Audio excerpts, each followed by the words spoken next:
Hi there. Welcome to a show where I talk about overlooked stuff, where people with nothing better to do might enjoy. Today's topic, Marvel's Midnight Suns.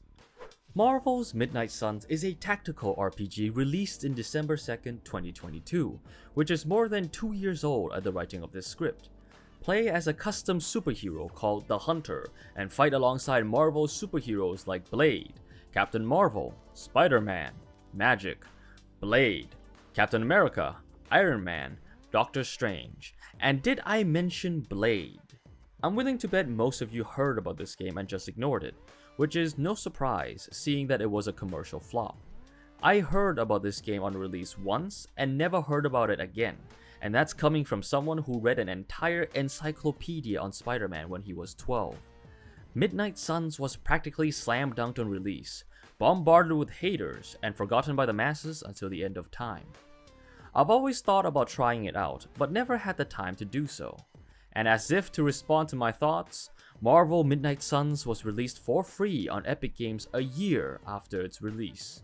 And I figure, why not? It was either now or never at this point. And I'm sure glad I gave it a try, cause oh boy, this shit was banging. In my opinion, one of the biggest reasons Midnight Suns flopped was the classic issue of mismatched expectations. From the trailer and advertising, it looked like Marvel XCOM, which made people go absolutely bonkers because what they really wanted apparently was XCOM 3, and everyone just boycotted the game because Marvel is cringe or something. I don't know. The reality is that Midnight Suns is really good. I genuinely could not find any part of the game unfun or annoying to deal with.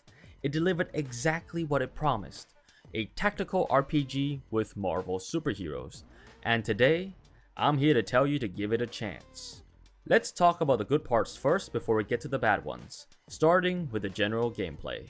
Unlike XCOM, Marvel's Midnight Suns is more of a tactical deck builder game mashed together with some kind of strange Fire Emblem friendship system with cool animations. That was a mouthful, wasn't it? Whew. The one key difference I really felt while trying it out is that movement is not 100% under your control, unlike XCOM where you just click a square to move. So if you're hoping for Marvel XCOM, you'll have to look somewhere else.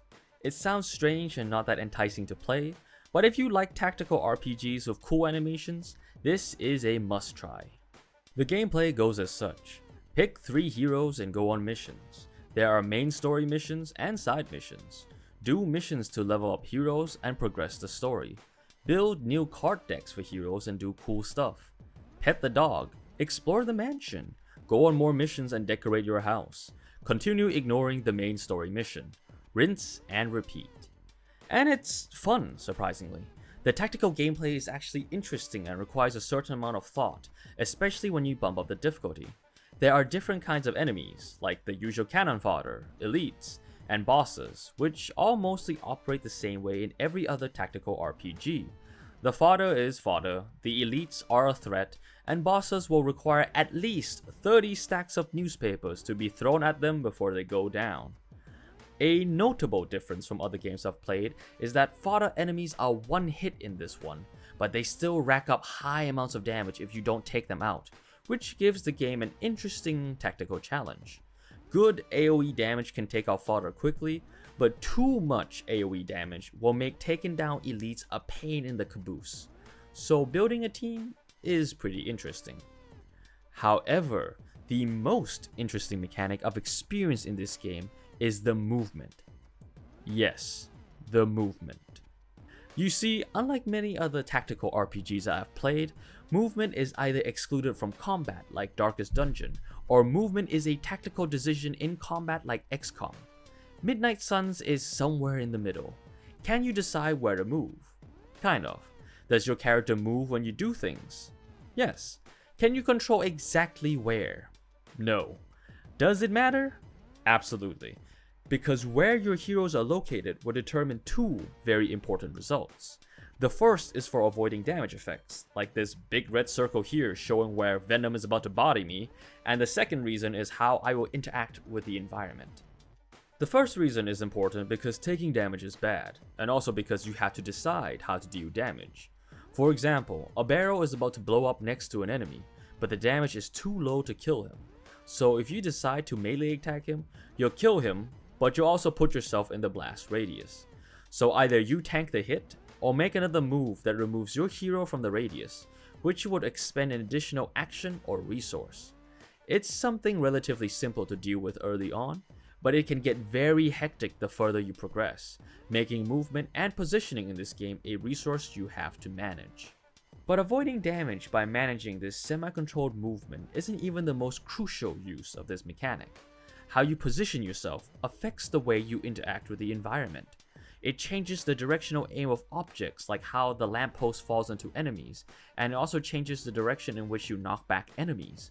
It gives you big damage, extra action economy, and CC against difficult opponents. So knowing where to place yourself by playing certain action cards is key to your success. The game definitely encourages it because they only give you one chance per turn to freely move one of your heroes. This is a very interesting and welcome addition to a tactical RPG. I never knew how much fun it would be to decide between saving an innocent person or saving Spider-Man from a high velocity aircon. Aside from the interesting mechanics in Midnight Suns, I also have to praise their difficulty scaling. You could set it to story mode levels of difficulty or jack it up so high you'll be staring at the screen for 5 minutes straight trying to figure out how the hell you're gonna do this objective without having half your heroes crumpling into the ground. So whether you're looking for a casual experience or you're just a cracked up Souls fan like me, Midnight Suns is sure to have the difficulty scaling for you. And I haven't even talked about the singular most impressive part of this game yet, the animations. The animations in this game are crisp. Every time Blade mag dumps a Hydra agent or Spider-Man slam dunks someone, the animation really gives you that feeling of impact. Finally, I get to see what really happens when Iron Man mag dumps a normal person. They get folded like laundry, and it is so satisfying to watch. But better than watching is feeling. If you were to ever try this game, I beg you, use a controller. One that can vibrate, because it will enhance the experience tenfold. Anytime my monkey ass decides to hit an enemy with an attack, the vibrations from the impact I feel on the controller is so good, it's addictive. I have lost count of the number of missions I've failed simply because I thought it'd be funnier to dropkick someone's head just so I can feel that sweet dopamine inducing vibration as I see Captain Marvel discombobulate a 1 HP target. For those who enjoy turning their brain off and just neuron activating and cool stuff, you're gonna love this. But enough about the good sides of this game. Surely there are some downsides, right? Technically, yes. But to me, they're so minor, it's irrelevant.